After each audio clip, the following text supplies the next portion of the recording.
I threw a 60th birthday party. My wife and my son handed me an eviction note and divorce papers. The business, the house, everything was gone. My son sneered, "You're a pathetic old failure." They burst into laughter. I signed and walked out. But a week later, 32 desperate calls. "I'm glad to have you here. Follow my story until the end and comment the city you're watching from so I can see how far my story has reached. 60 years on this earth, and I thought I'd seen everything. I was wrong. The backyard looked perfect that Saturday afternoon in September. Chloe had insisted on throwing me this party, saying I deserved to celebrate reaching my 60th birthday in style. White tablecloths covered the rented tables, twinkling lights hung from the oak tree I'd planted when Paul was born 32 years ago, and the smell of barbecue filled the warm air. Neighbors, old friends, even some clients from the construction business I'd built from nothing were there, laughing and enjoying themselves. I should have known something was off when I caught Chloe and Paul whispering in the kitchen earlier that morning, their heads bent together over some papers.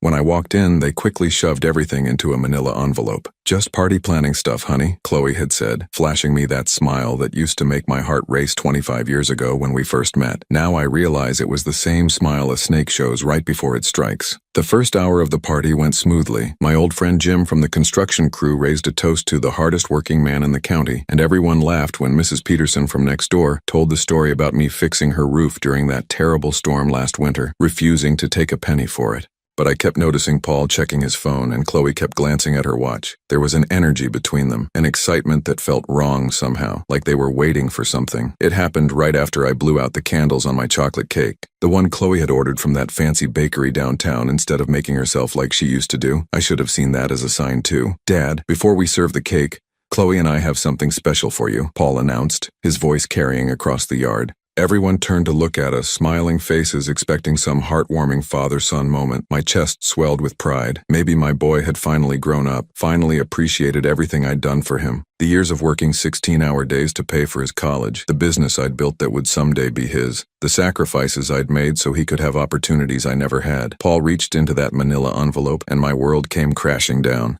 "Happy birthday, old man," he said, his voice suddenly cold as winter steel. "Here's your eviction notice. You've got 30 days to get out of the house." The paper felt heavy in my hands, heavier than any tool I'd ever lifted. My eyes struggled to focus on the legal language, but the meaning was clear. I was being thrown out of the home I'd lived in for 23 years, the house I'd bought with money earned from my own sweat and blood. "What is this?" I whispered, my voice barely audible over the sudden silence that had fallen over the party. Chloe stepped forward, and there was no warmth in her eyes anymore, no trace of the woman who used to curl up next to me on Sunday mornings, who used to say I was her hero. "And here are the divorce papers," she said, pulling out another thick stack of documents. "I've been planning this for 8 months, Robert. I'm done pretending to be married to a man who bores me to tears." The guests were staring now, some with their mouths hanging open, others looking away in embarrassment. I felt like I was drowning, struggling to breathe as the reality hit me. "The business, too," Paul added, and I swear there was glee in his voice. "I've been the one actually running things for the past 2 years anyway. You've just been dead weight, Dad. A relic who doesn't understand how things work anymore." I looked down at the papers in my shaking hands. Transfer of business ownership, divorce settlement, eviction notice, my entire life. Everything I'd built, everything I'd worked for reduced to legal documents with my signature forged at the bottom. "How?" The word came out as a croak. "Power of attorney," Chloe said, examining her manicured nails like we were discussing the weather. "You signed it 3 years ago when you had that bout with pneumonia, remember? You were so grateful that I was taking care of the paperwork while you recovered. So trusting." The memory hit me like a physical blow. I'd been sick, really sick, and Chloe had been so attentive, so caring. She'd brought me documents to sign, told me they were just routine business papers and insurance forms. I'd signed them without reading, my head foggy with fever and medication. "You planned this," I said, the words tasting bitter in my mouth. Paul laughed, actually laughed. "Of course we did. Did you really think we were going to let you hold us back forever? You're 60 years old, Dad. You're a failure, a washed-up old man who peaked 20 years ago." The cruelty in his voice, the casual way he dismissed everything I'd sacrificed for him, cut deeper than any blade. This was my son. The boy I'd taught to ride a bike, whose scraped knees I'd bandaged, whose college tuition I'd paid even when it meant eating ramen noodles for dinner. Around us, the party guests were starting to murmur among themselves. Some were gathering their things, clearly uncomfortable with the family drama unfolding before them. Others were staring with the kind of morbid fascination people have when watching a car accident. "The house will be sold," Chloe continued, her voice businesslike and efficient. "The proceeds will be split between Paul and me. You'll get nothing. The business is already transferred into Paul's name. You have no claim to any of it. I looked at the papers again, trying to make sense of the legal jargon through the fog of shock and betrayal. Everything was there, documented and notarized. The house I'd bought with my first big construction contract. The business I'd built customer by customer, working 18-hour days in the Texas heat. The savings account I'd been contributing to for 40 years. Gone. All of it. Gone. Sign them, Paul demanded, holding out a pen. Make this easy on everyone. My hand trembled as I took the pen. What choice did I have? Fight it in court with what money? Challenge legal documents I'd apparently already authorized? I was 60 years old, standing in my own backyard, surrounded by people who'd just watched my family destroy me. Jim stepped forward, his weathered face hard with anger. This ain't right, Robert. You don't have to sign nothing. But I was already signing, my signature shaky but recognizable. What was the point in fighting? They'd outmaneuvered me completely, used my own trust and love against me. I'd lost before I even knew there was a battle. There, I said, dropping the pen onto the table next to my untouched birthday cake. Are you happy now? Chloe and Paul exchanged a look, and I saw something pass between them. Satisfaction, victory. They'd gotten exactly what they wanted. Oh, we're thrilled, Paul said, his smile sharp as broken glass. Finally, the dead weight is cut loose. The guests were leaving now, most of them avoiding eye contact, as they hurried past me toward the front gate. I stood there in my own backyard, legally no longer my backyard, watching my 60th birthday party dissolve into whispers and uncomfortable silences. Within an hour, everyone was gone except for Chloe, Paul, and me. The decorations that had looked so festive that morning now seemed like mockery, like props in some cruel theater production. You need to pack your things and be out by the end of the month, Chloe said, already heading toward the house. I'm changing the locks tomorrow morning. I watched them walk away together, my wife and my son, their heads bent close as they discussed something I couldn't hear, probably planning how to spend the money they'd stolen from me, or maybe just savoring their complete victory. The setting sun cast long shadows across the yard, and I realized I was completely alone for the first time in my adult life. No family, no home, no business, no future. At 60 years old, I had nothing but the clothes on my back and the devastating knowledge that the two people I'd loved most in this world had been planning my destruction for months. As I stood there in the gathering darkness, one thought echoed in my mind. I'd trusted them with everything, and they'd taken it all. The Sunset Motel wasn't the kind of place I'd ever imagined myself living. $49 a night, weekly rates available, and a neon sign that flickered between vacancy and no vacancy, depending on which letters were working that day. The carpet in room 12 was a brown shag that had probably been installed sometime in the 1970s, and it smelled like cigarettes and broken dreams, but it was what I could afford with the $327 in my checking account. Everything else had been frozen pending the divorce proceedings, though Chloe's lawyer had made it clear that wouldn't matter much. The power of attorney I'd signed gave her access to everything, and she'd been methodical about cleaning out every account we'd shared. I sat on the edge of the sagging mattress, staring at my phone. No calls, no messages. The silence was deafening. For 40 years, that phone had been my lifeline to clients, suppliers, employees. Now it was just a piece of plastic that reminded me how alone I was. The worst part wasn't the money, though. It was the memories flooding back, all the signs I'd missed, all the moments that suddenly made terrible sense. Like 6 months ago, when Chloe had insisted on taking over the bookkeeping for the business. "You work so hard, honey," she'd said, running her fingers through my hair the way she used to when we were young. "Let me handle the paperwork so you can focus on what you do best." I'd been grateful, touched even, that she wanted to help after years of complaining that I was always working. Now I knew she'd been positioning herself to understand every asset, every account, every legal vulnerability I had. Or the way Paul had started showing up at job sites more frequently in the past year. Not to work, but to talk to the crew, to the clients, to present himself as the face of the company. "Dad's getting older," I'd overheard him tell Mrs. Martinez when we were remodeling her kitchen. "I'm taking over more of the day-to-day operations." I'd been proud of his initiative, fool that I was. The air conditioning unit rattled and wheezed, fighting a losing battle against the Texas heat. I'd worked construction in this heat for decades, but now it felt oppressive, suffocating. Everything felt different when you had nowhere else to go. I thought about calling Jim, my old foreman. He'd been at the party, had seen the whole humiliating spectacle, but what would I say? "Hey Jim, want to hire a 60-year-old man with no references since his own family stole his business?" The construction world was small in our county. Word would spread fast that Robert Hendricks was finished. My stomach growled. reminding me I hadn't eaten since the birthday cake I'd never actually tasted. The motel vending machine offered stale sandwiches for $4.50 each. I fed crumpled bills into the slot and watched a sad-looking turkey sandwich tumble into the tray. As I unwrapped the cellophane, another memory surfaced. Paul 3 years ago bringing me a stack of insurance papers to sign after my pneumonia diagnosis. I'd been so weak, barely able to hold a pen, my head foggy from the medication. "Just routine stuff, Dad," he'd said, his voice gentle and concerned. "Health insurance updates, business liability coverage, that sort of thing. Chloe researched all of it while you were sick. She just needs your signature to make it official." I'd signed everything without reading it, grateful to have a wife and son who cared enough to handle the complicated paperwork while I recovered. The irony was bitter enough to choke on. They'd used my illness, my vulnerability, as the perfect opportunity to steal everything I'd worked for. The sandwich tasted like cardboard, but I forced myself to eat it. I needed to keep my strength up, though for what, I wasn't sure. At 60, starting over seemed impossible. Who would hire me? What skills did I have beyond swinging a hammer and reading blueprints? My phone buzzed, and for a split second, hope flared in my chest. Maybe it was Jim calling to offer work. Maybe it was one of my old clients who'd heard what happened and wanted to help.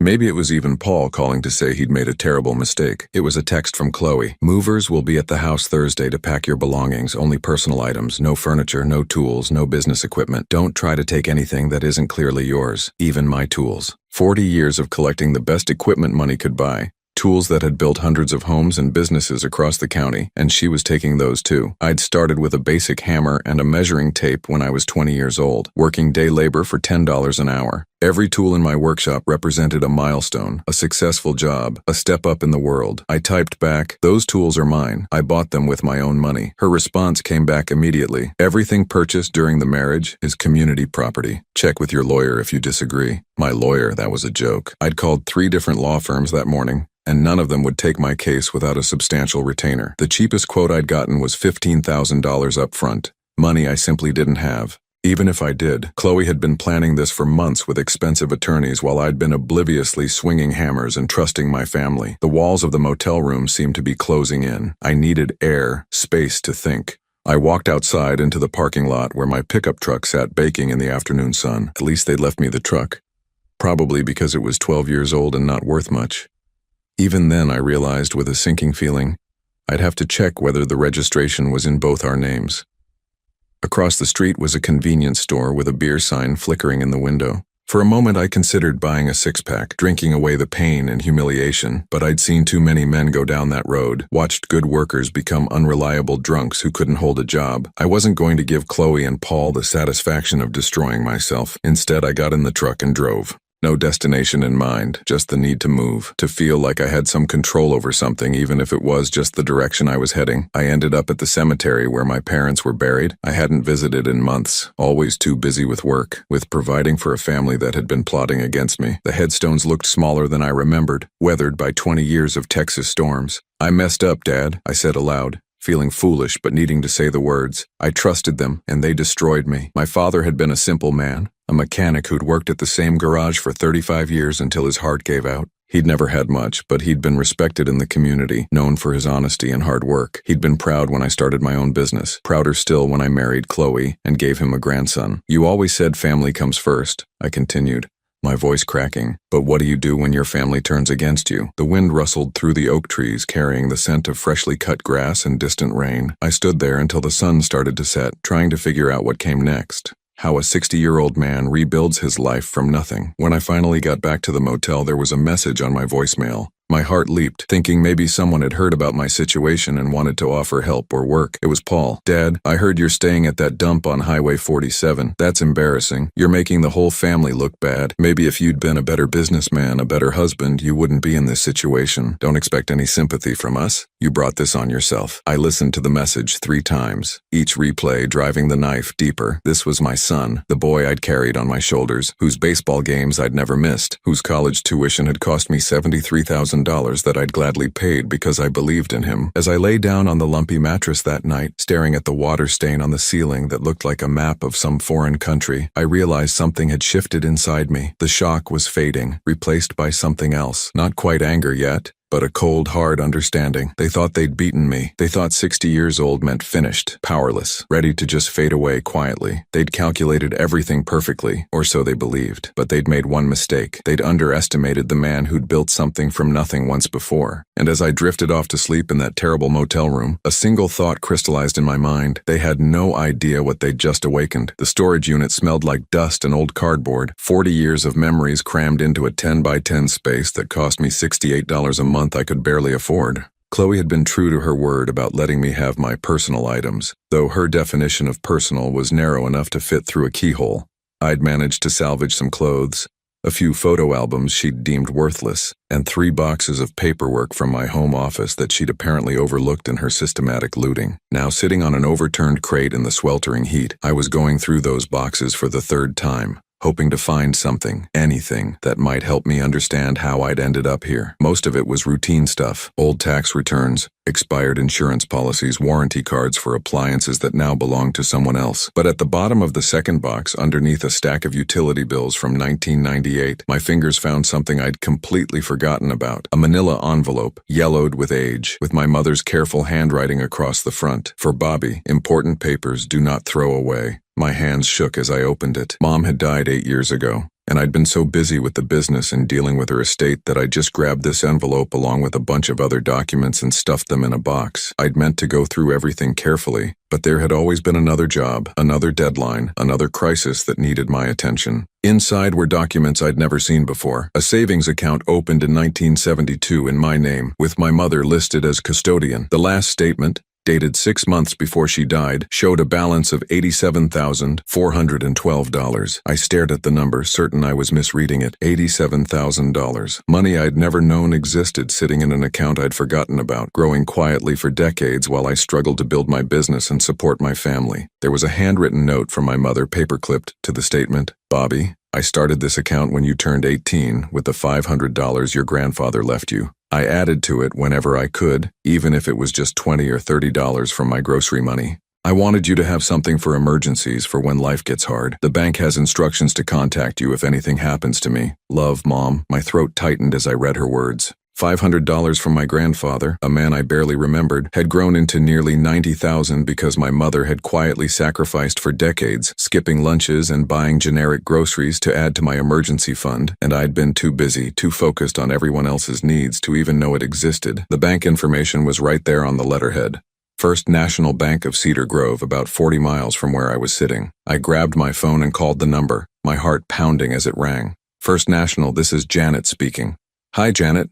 My name is Robert Hendricks, and I think my mother might have opened an account for me there years ago. She passed away 8 years back, and I just found some paperwork. Let me check our records, Mr. Hendricks. Can you give me your social security number and date of birth? I rattled off the information, holding my breath while she typed. Oh yes, here it is. Account number ending in 4729. I see we sent several letters to your address over the years regarding dormant account procedures, but we never heard back. Those letters had probably gotten lost in the chaos of mail that Chloe always handled, or maybe she'd intercepted them without telling me. Either way, it didn't matter now. What's the current balance? I asked, afraid to hope. As of today, you have $91,863.47. Would you like to speak with someone about accessing the account? $91,000, not a fortune, but enough to change everything. Enough to get me out of the Sunset Motel, enough to hire a decent lawyer, enough to start over with some dignity. I made an appointment for the next morning and spent the rest of the day in the storage unit, going through every scrap of paper with new eyes. If there was one account I'd forgotten about, maybe there were others. In the 3rd box, underneath a folder full of old medical bills, I found something else that made my heart race. Property tax statements for a piece of land I'd completely forgotten I owned. 12 acres outside of town that my uncle had left me 15 years ago.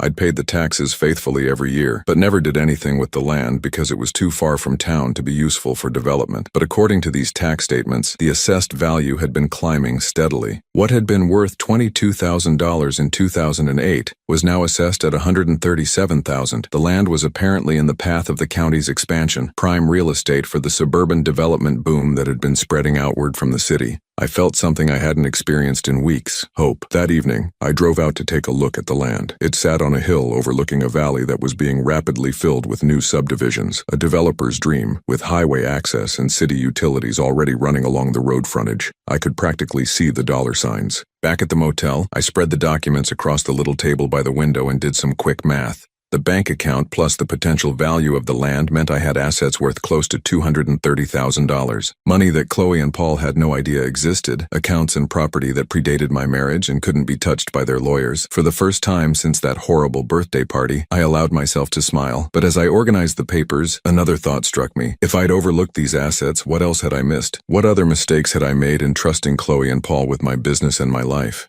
I pulled out my laptop, the one thing I'd managed to grab before they changed the locks, and started researching. Property records were public information, and it didn't take long to find what I was looking for. The house I'd bought and paid for, the house they'd stolen from me through that power of attorney, had been listed for sale just 2 days after my birthday party. The asking price made my blood run cold. $450,000, nearly twice what I'd paid for it 23 years ago, and money that would go directly into Chloe and Paul's pockets while I lived in a $49 a night motel. But that wasn't the worst part. As I dug deeper into the public records, I found something that made my hands shake with rage. Paul had taken out a second mortgage on the house 6 months ago, borrowing $185,000 against the equity I'd built up over 2 decades, $185,000 that he'd apparently burned through in less than 6 months because the loan was already in default. The bank had filed preliminary foreclosure paperwork just last week. I sat back in the cheap motel chair, my mind racing. Paul had mortgaged my house without my knowledge, spent the money on God knows what, and then conspired with Chloe to kick me out before I could discover what they'd done. They weren't just greedy, they were desperate. The whole elaborate birthday party ambush had been their way of covering up Paul's financial disasters. That's when I realized something else. If Paul had defaulted on a $185,000 loan, and if he was truly running my business now,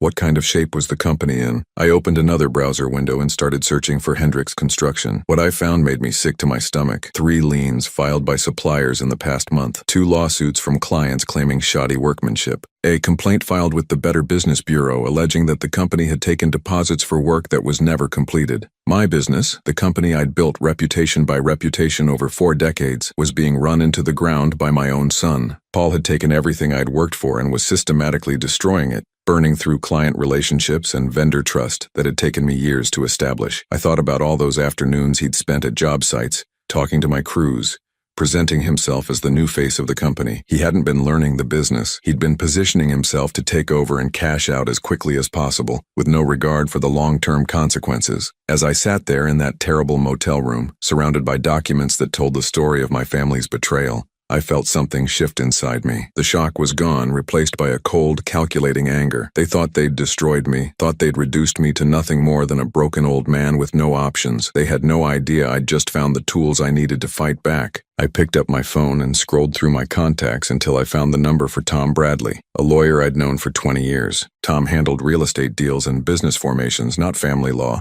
But he was honest and smart, and more importantly, he knew me well enough to understand that I wasn't the kind of man who went down without a fight. Tom, it's Robert Hendricks. I need to ask you something, and I need you to be straight with me. If someone used a power of attorney to steal my business and my house, but I've just discovered assets they don't know about, what are my options? There was a long pause. Robert, I heard about what happened at your party. I'm sorry, man. That was brutal. I'm not looking for sympathy, Tom. I'm looking for strategy. Another pause, then Tom's voice took on a different tone, more focused, more professional.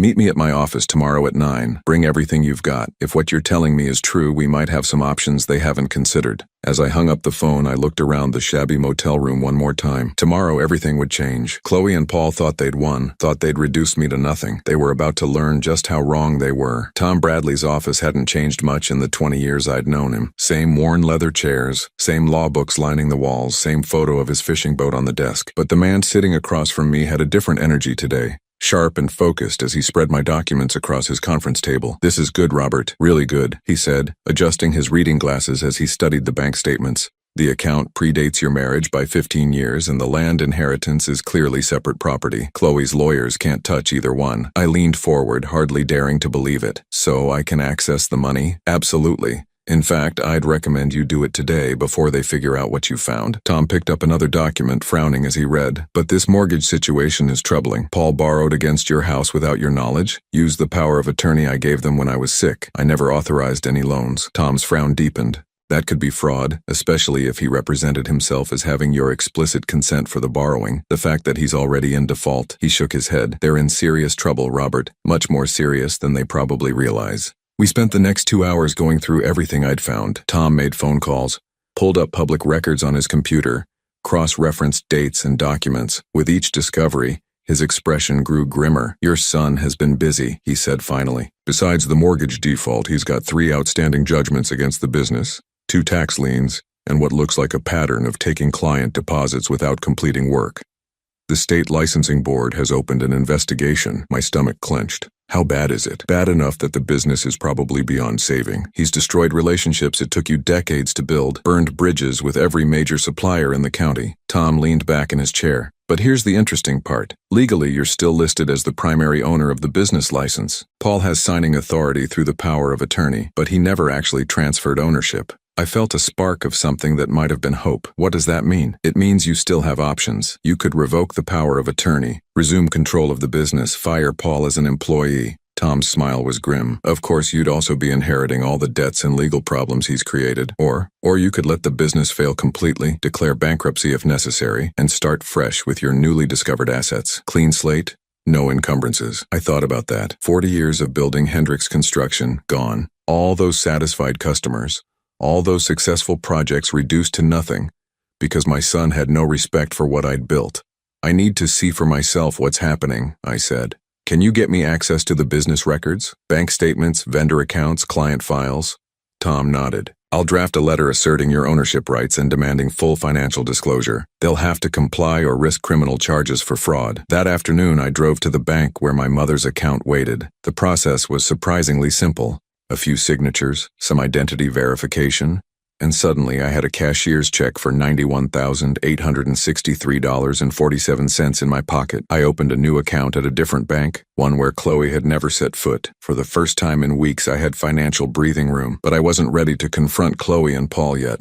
First, I needed to understand exactly what they'd done, how deep the damage went. I needed information, and I knew where to get it. Jim Patterson had been my foreman for 12 years before I'd promoted him to project supervisor. He'd been at my birthday party, had seen the whole ugly scene, and unlike some of my other employees, he'd called the next day to check on me. If anyone knew what was really happening with the business, it would be Jim. I found him at Murphy's Bar, the same place we'd been meeting for beers after work for over a decade. He looked up as I walked in, his weathered face creasing with concern. Robert, hell man, I've been worried about you. Heard you were staying at that motel out on 47. Not anymore, I said, sliding into the booth across from him. But I need to ask you some questions about what's been going on with the company. Jim's expression darkened. It's bad, Robert, real bad. Your boy's been making decisions that make no sense, taking jobs we can't handle, promising completion dates that are impossible. Tell me everything. Over the next 2 hours, Jim painted a picture of systematic destruction that made my blood boil. Paul had fired 3 of my most experienced crew members, claiming they were too expensive.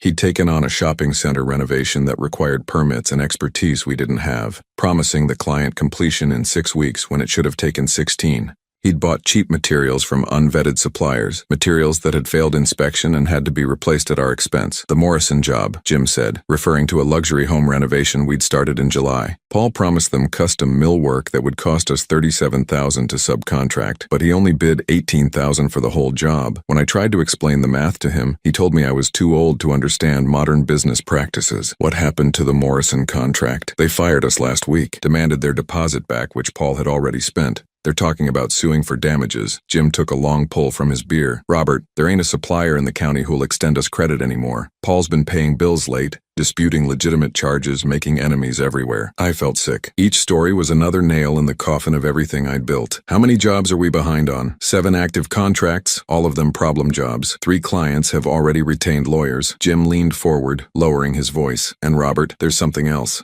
Paul's been telling people that you were stealing from the company, that he had to take over to save the business from your mismanagement. The betrayal cut deeper than anything else. Not only was Paul destroying my life's work, he was rewriting history to make me the villain. The crew doesn't believe it, Jim added quickly. They know you better than that. But some of the clients, some of the suppliers, they're starting to wonder. I thanked Jim and left the bar with my head spinning. The damage was worse than I'd imagined, but it also gave me leverage I hadn't expected. If Paul was telling people I'd been stealing, if he was claiming he'd saved the business from my mismanagement, then he'd made a critical error. He'd opened himself up to defamation charges while simultaneously admitting he'd been running the company into the ground under his own leadership. The next morning, I got a call from Tom Bradley. "I've got news and it's not all good." Paul's lawyer responded to my demand for financial records. "They're claiming you abandoned the business voluntarily and have no right to access the files." "Can they do that?" "They can try, but they're on shaky legal ground. However, there's something else." I did some digging into that second mortgage Paul took out. The loan application lists his income as $250,000 annually from the construction business. I nearly choked. $250,000? The business has never generated that kind of profit. Our best year, I took home maybe $80,000. That's what I thought, which means Paul either committed fraud on the loan application or he's been skimming money from the business accounts. Either way, it's a felony. The pieces were starting to fit together. Paul hadn't just been incompetent. He'd been actively looting the company, falsifying records and using the stolen money to qualify for loans he could never repay. The birthday party ambush hadn't been just about greed. It had been about covering up his crimes. "Tom, I want you to file a complaint with the district attorney's office. Fraud, embezzlement, whatever charges fit. And I want a full forensic audit of the business accounts going back 2 years. That's going to be expensive, Robert. Are you sure you want to go down this road?" I thought about my 40 years of honest work, about the reputation Paul was destroying, about the clients and suppliers he was cheating. I thought about my mother's sacrifice, putting away $20 and $30 at a time so I'd have something to fall back on when life got hard. I'm sure. Use whatever money it takes from my mother's account. She'd want me to fight for what's right.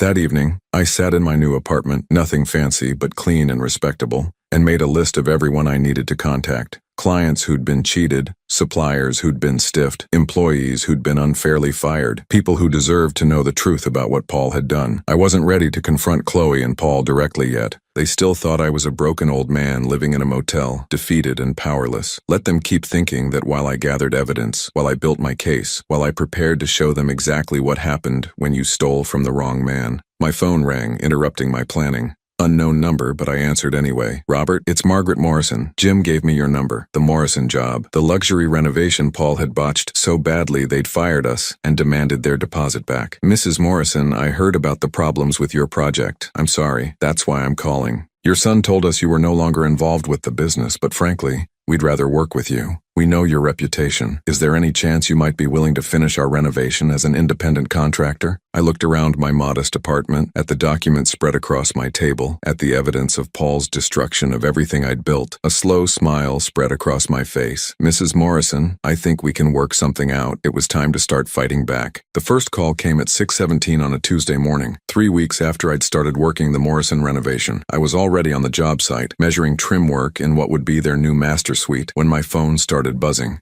"Paul." I let it go to voicemail. The second call came 12 minutes later, then a third. By 7:30, my phone had rung 8 times, all from Paul. I finally answered on the 9th call, more out of curiosity than any desire to talk to him. "Dad." His voice was tight, strained in a way I'd never heard before. "We need to talk." "I'm working," I said, running my hand along the crown molding I'd just installed. Perfect fit, smooth finish. The kind of craftsmanship that had built my reputation over 4 decades. "Working where? Doing what? I heard you were doing some kind of handyman work for the Morrisons." I could hear the panic underneath his attempt at casual conversation. "That's right. Dad, you can't do that. You signed a non-compete agreement when you transferred the business. You're violating our contract." I almost laughed. "What non-compete agreement? I never signed anything like that. It was in the power of attorney paperwork. Page 7, Section 4. You agreed not to work in construction within the county for 2 years. Now I did laugh, a sound with no humor in it. "Paul, I've had lawyers go through every document I signed. There's no non-compete clause anywhere. You want to know why? Because I never transferred the business to you. I'm still the legal owner." Silence. Then, "That's impossible, is it? Check with your lawyer. Better yet, check with the state licensing board. They'll tell you who holds the contractor's license for Hendricks Construction." I could hear him breathing, fast and shallow. "Dad, listen to me. You need to stop whatever you're doing. You're going to destroy everything." I'm not the one who destroyed everything, son. Another long pause. When he spoke again, his voice was different, smaller. The business is in trouble. We need to work together to fix it. I made some mistakes, I admit that, but we can turn it around if we work together. I set down my measuring tape and walked to the window, looking out at the Morrisons' backyard where Mrs. Morrison was tending to her rose garden. She'd told me yesterday how relieved she was to have me on the job, how much better she slept knowing the work would be done right. What kind of mistakes, Paul? Cash flow problems, some client disputes. Nothing we can't handle if we pool our resources. Resources, that's what I was to him. Not his father, not a partner, just resources to be exploited. How much do you owe, Paul? It's complicated. There are some outstanding invoices, some vendor payments that are behind schedule. How much? A longer pause. Around $300,000, maybe a little more. $300,000. My chest tightened as the full scope of his destruction hit me. In less than 2 years, he'd taken a business that was debt-free and profitable and driven it $300,000 into the hole. Dad, are you there? I'm here. So you'll help? We can meet this afternoon and figure out a payment plan with the creditors. Maybe take out a loan against your land. He knew about the land. Somehow he'd discovered the 12 acres I'd inherited from my uncle, my last remaining asset, and he already had plans for it. No. What do you mean, no? I mean, I'm not throwing good money after bad. I'm not funding your mistakes. His voice changed again, harder now, more like the cruel young man who'd humiliated me at my birthday party. You don't have a choice, old man. You're still legally responsible for the business debts. If Hendricks Construction goes bankrupt, they'll come after everything you own. Will they? Of course they will. You think you can just walk away? Think again. I smiled, something I'd been doing more often lately. Paul, you might want to check those legal documents again. I never transferred ownership of the business to you. I gave you signing authority through a power of attorney, but I'm still the owner of record, which means I can revoke that authority anytime I want. You can't do that. I already did. Tom Bradley filed the paperwork yesterday morning. The silence stretched so long I thought he might have hung up. Then I heard him talking to someone else, his voice muffled like he'd covered the phone. When he came back, he sounded desperate. Dad, please, don't do this. We can work it out. We're family. Are we? Because at my birthday party, you made it pretty clear what you thought of family. I was angry. I said things I didn't mean. You called me a failure, a washed-up old man. You laughed when you handed me those eviction papers. I was protecting the family assets. Chloe said it was the only way to save the business. Chloe, of course she was behind the legal maneuvering, but hearing Paul blame his cruelty on her made something cold settle in my chest. Is Chloe there with you now? Another pause. She's concerned about the situation. I could picture them, huddled together in what used to be my kitchen, frantically trying to figure out how to fix the disaster they'd created, the house they'd stolen from me, the house they'd probably been planning to sell to pay off Paul's debts. Put her on the phone. Dad, I don't think that's a good idea. Put her on the phone, Paul. I heard muffled conversation, then Chloe's voice, trying to sound calm and reasonable. Robert, we need to discuss this like adults. Like adults? You mean the way we discussed it at my birthday party? That was Paul's idea. I told him it was too harsh, but he insisted it was necessary to protect the business. Lies. All lies. But I let her continue. The important thing now is to work together to resolve this financial situation. We can't let pride interfere with practical solutions. You're right, I said. Pride shouldn't interfere with practical solutions. I could hear the relief in her voice. Exactly. So we'll meet this afternoon and work out a plan. No, Chloe, you misunderstood me. I'm not going to let my pride interfere with the practical solution of letting you and Paul face the consequences of your choices. Robert, be reasonable. I am being reasonable. You wanted me out of your lives. Congratulations, you got what you wanted. I hung up. The calls kept coming throughout the day. Paul, Chloe, Paul again. I ignored them all and focused on my work. By evening, I had 17 missed calls and 12 voicemails I didn't bother listening to. The next morning, I got a call from Tom Bradley. Robert, I've got news. The forensic accountant finished her preliminary review of the business records. It's worse than we thought. How much worse? Paul's been systematically looting the business for over 18 months. False invoices, padded expense reports, cash withdrawals with no documentation. The conservative estimate is that he's stolen over $400,000. $400,000. My legs felt weak and I had to sit down. But here's the interesting part. Tom continued. Most of that money didn't go to business expenses or even personal luxuries. He's been gambling, Robert. Online poker, sports betting, casino trips to Louisiana. The man has a serious addiction. Gambling.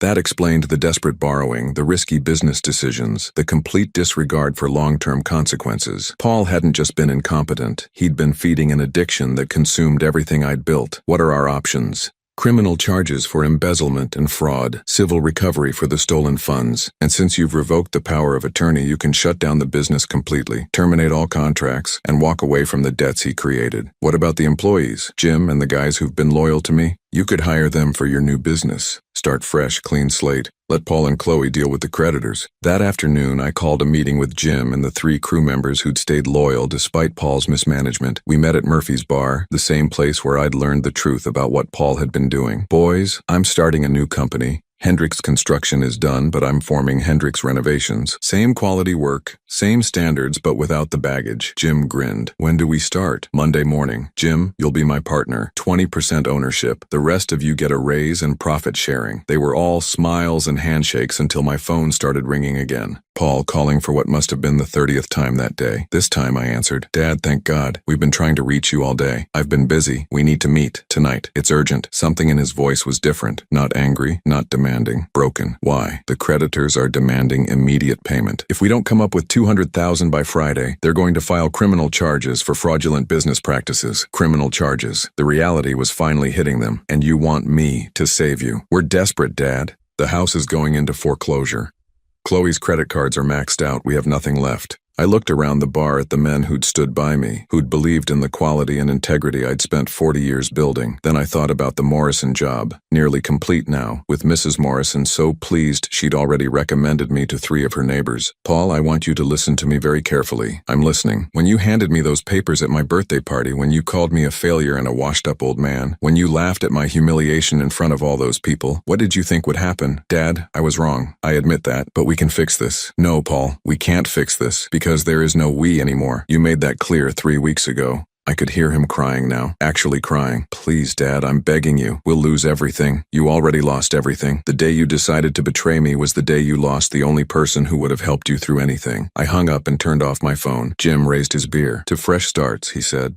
To fresh starts, I agreed. Outside, the Texas sun was setting, painting the sky in shades of gold and red. Tomorrow, I'd go back to the Morrison job, finish the trim work in their master suite, collect my payment, and move on to the next project. Chloe and Paul would face their creditors alone. Their house would go into foreclosure. Their stolen empire would crumble, and I would sleep better than I had in years. 6 months later, I stood in my new office, looking out the window at the Hendricks Renovations sign that Jim had installed that morning. Clean white letters on a dark blue background, professional but not flashy. Everything the old business should have been. The phone on my desk had been ringing steadily all morning. 3 new clients wanting estimates, 2 suppliers confirming delivery schedules, and 1 call from a reporter at the county newspaper wanting to do a story about the comeback of Robert Hendricks. I'd politely declined the interview. Some victories didn't need to be announced. The Morrison job had led to 3 more high-end renovations. Word traveled fast in the wealthy neighborhoods on the north side of town, especially when the work was done right, on time, and on budget. My new business was already booked solid through the end of the year. Jim knocked on my doorframe. Robert, you got a minute? What's up? He held up a check, grinning. Final payment from the Henderson kitchen remodel, $12,000 plus a $500 bonus because we finished early. I took the check, feeling the familiar satisfaction of a job well done and fairly paid for. How's the crew handling the Thompson project? Smooth as silk. Martinez has got those custom cabinets fitting like they were built for that space specifically.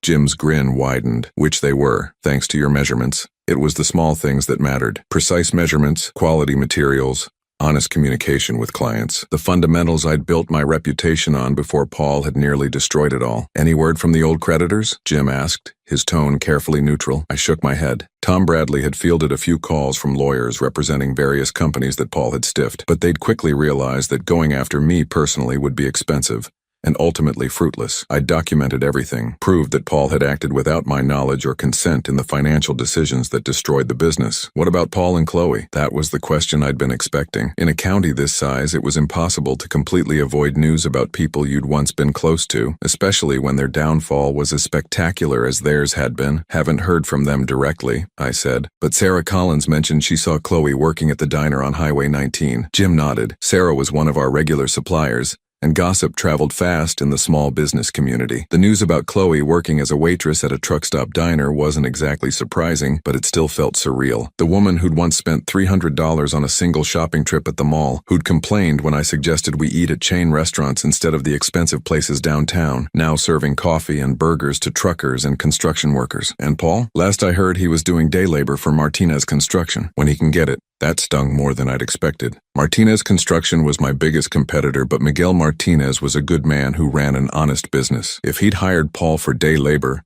it meant Paul was willing to work, willing to start at the bottom and earn his way back up. Part of me, The part that remembered teaching a 7-year-old boy how to use a level. Wanted to believe that maybe Paul had learned something from his spectacular failure. But the larger part, the part that still heard his voice calling me a failure, a washed-up old man, wasn't ready for forgiveness yet. Maybe never would be. My phone buzzed with a text message. Unknown number, but I recognized the area code. Local. Dad, this is Paul. I know you probably don't want to hear from me, but I wanted you to know that I'm getting help. I've been going to Gamblers Anonymous for 3 months now. I know I can't fix what I did, but I'm trying to understand why I did it. I'm sorry for everything. I don't expect forgiveness, but I wanted you to know that I finally understand what I threw away. I read the message twice, then set the phone down without responding. Words were easy. Paul had always been good with words, good at saying what people wanted to hear. It was actions that mattered, and his actions had spoken louder than any apology ever could. Everything okay? Jim asked, noticing my expression. Just business, I said, which wasn't exactly a lie. That afternoon, I drove out to my 12 acres to meet with the developer who'd expressed interest in buying the land. The price he'd quoted was enough to make me financially secure for the rest of my life, enough to expand Hendricks Renovations into the kind of operation I'd always dreamed of running. As I walked the property line, I thought about my mother. About the money she'd saved $20 and $30 at a time because she believed I might need it someday. She'd been right, of course. I had needed it, not for the emergency she'd probably imagined, but for the chance to rebuild my life when the people I'd trusted most had tried to destroy it. The developer, a sharp-dressed man named Williams from the city, pulled up in a BMW and walked over to where I was standing. Beautiful piece of land, Mr. Hendricks. Perfect for the kind of upscale development our company specializes in. We walked the property together, discussing access roads and utility connections, zoning requirements, and environmental considerations. Professional conversation between two businessmen who understood the value of what we were discussing. I'm prepared to offer $400,000 for the entire 12 acres, Williams said finally. Cash deal, close in 30 days, $400,000. Combined with my mother's savings and the steady income from my new business, it would mean true financial independence. Never again would I have to depend on anyone else. Never again would I have to trust someone else with my security. I'll consider your offer, I told him, though I'd already made my decision.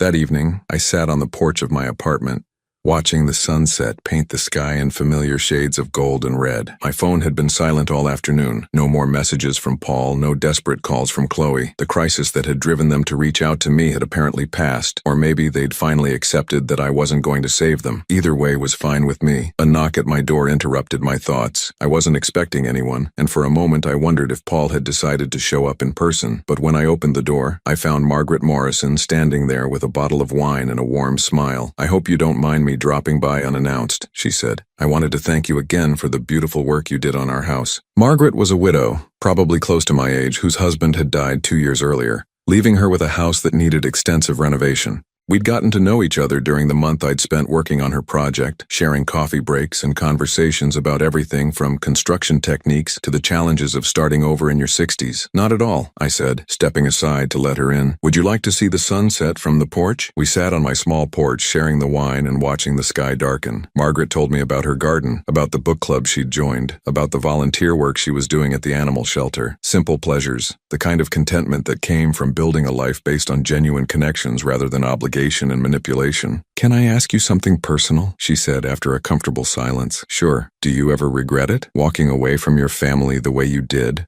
I considered the question, watching a hawk circle lazily in the distance. There's a difference between walking away and being pushed out, I said finally. They made their choice long before I made mine, but they're your family. Family is supposed to be the people who support you, who have your back when things get tough. What I had wasn't family. It was people who used me and discarded me when I was no longer useful. Margaret nodded slowly. My sister went through something similar with her son, different circumstances but the same feeling of betrayal. She struggled with guilt for years, wondering if she should have tried harder to maintain the relationship. And what did she decide? That some relationships aren't worth saving, that you can love someone and still refuse to let them destroy you. We sat in comfortable silence as the first stars appeared. Margaret's presence was calming in a way I hadn't experienced in years. No agenda, no demands, no expectations beyond simple human companionship. I should probably head home, she said eventually, but I wanted you to know that if you ever need anything, a friend to talk to or just someone to share a sunset with, I'm only a phone call away. After she left, I sat on the porch for another hour, thinking about second chances and new beginnings. At 60 years old, I'd learned that it was never too late to start over.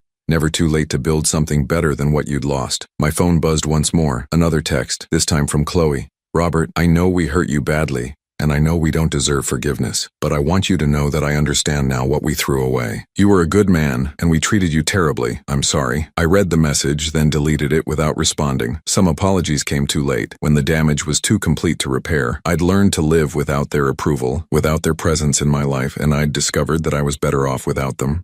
Tomorrow I'd call Williams and accept his offer for the land. I'd use the money to expand Hendrick's renovations, maybe buy a building instead of renting office space, maybe hire another crew so we could take on bigger projects. I'd build something new, something better, something that couldn't be stolen or destroyed by people who didn't understand its value. The hawk was still circling overhead, riding the evening thermals with effortless grace, independent, self-sufficient, answerable to no one. I understood how it felt.